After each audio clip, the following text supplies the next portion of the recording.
আসসালামু আলাইকুম। এটা যেটা দেখাচ্ছি সেটা হচ্ছে আমার এই যে সজিনা বাগানের নিচ দিয়ে যে আমি আদা চাষ করেছিলাম বস্তায়, তার একটা আপডেট আপনাদের সঙ্গে শেয়ার করতেছি। এইটা হচ্ছে আদার কন্দ।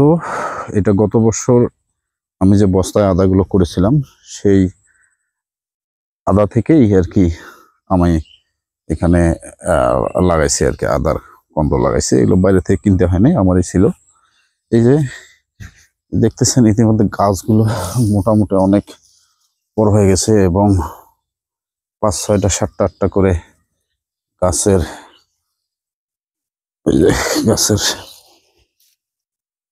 এই যে গোড়া থেকে মোটামুটি মাথাগুলো বের হচ্ছে। এই যে এটা যত হলো গাছের গোড়া থেকে কুশি বের হবে তত আদার ফলন ভালো হবে আর কি, বৃদ্ধি হবে। এই যে এগুলো 2 দিন আগে এখানে নিড়ানি দেওয়া হয়েছিল, এই জন্য দেখতেছেন যে এখানে কোনো ঘাস নাই।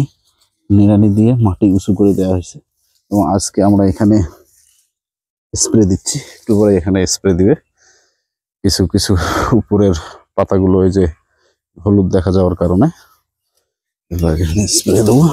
এই যে দেখাচ্ছি। তবে আমি যেটা দেখলাম আদার চারার চেয়ে আমার মনে হয় আদা কন্দ যেগুলো লাগাইছি সেই গাছগুলো অনেক বড় হয়ে গেছে এবং বিশাল, এবং প্রতিটায় বস্তায় মোটামুটি 7, 8টা, 10টা করে গাছ হয়ে গেছে। এখন দেখা যাক এটার আপনার যতক্ষণ পর্যন্ত এটা হারভেস্ট না করি ততক্ষণ পর্যন্ত আসলে ফলনের তফাৎটা বোঝা যাবে না।